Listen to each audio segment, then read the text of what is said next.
Israel ने दोबारा कार्रवाई की तो दोबारा जवाब देंगे। ईरानी सफीर का सलामती काउंसिल में बयान। कहा इसराइल ने ईरान पर कई हमले किए, ईरानी ओहदेदारों को दूसरे ममालिक में शहीद किया, इसलिए जवाब देना जरूरी था। इसराइल ने हमारी सरजमीन पर हमारे मेहमान इस्माइल हनिया की जान ली।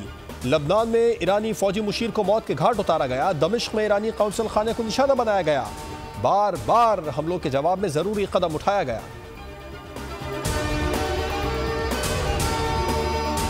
पाकिस्तान का मशरिक़ वस्ता में कशीदा सूरत हाल पर शदीद तशवीश का इजहार। कशीदगी में कमी, तनाज़ात का हल का मुतालबा। तर्जुमान दफ्तर ख़ारजा के मुताबिक फ़लस्तीन और लबनान के अवाम तशद्दुद और खौफ से पाक जिंदगियाँ गुजारने का हक रखते हैं।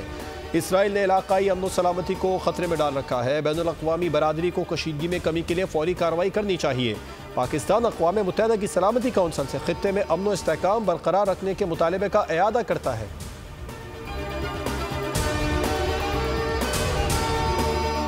कहते थे मेरी गर्दन में रस्सा डालकर निकालेंगे, कहते थे OIG, ओ चीफ सेक्रेटरी, जेल में डालूंगा। बड़े बड़े बोल ना बोला करो, आजिज़ी सीखो और अल्लाह ताला से मुआफ़ी मांगो।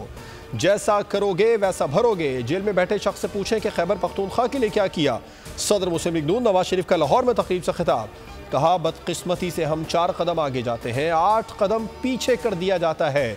कभी 2.5 पौने 3 साल बाद हमें निकाला गया। PTI के सपोर्टर जिनसे पूछे 50 लाख घर कहाँ है, 1 अरब दरख्त कहाँ है। ईरान का इजराइल पर हमला। ईरान ने सफाक सहूनी रियासत पर 400 बैलिस्टिक मिसाइल दाग दिए। ईरान के मिसाइलों का हदफ इजरायली दारुलहुकूमत तल अवीव है। इजरायली मीडिया के मुताबिक मिसाइल गैस तनसीबात पर गिरे। यरूशलेम में वार्निंग सायरन की आवाज़ गूंज उठी।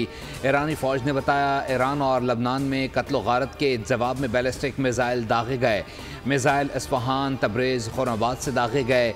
इजराइल में मज़ाहमती ग्रुप की कई मकामात पर फायरिंग। 2 इजरायली फ़ौजी समेत 7 इजरायली हलाक, मुतअद्दिद ज़ख्मी हुए। सलामती काउंसिल का हंगामी इजलास तलब कर लिया गया। हमलों की मजम्मत न करने पर इजराइल ने सेक्रेटरी जनरल अक़वाम मुत्तहिदा एंटोनियो गुतेरेस के तल अवीव में दाखिल होने पर पाबंदी लगा दी।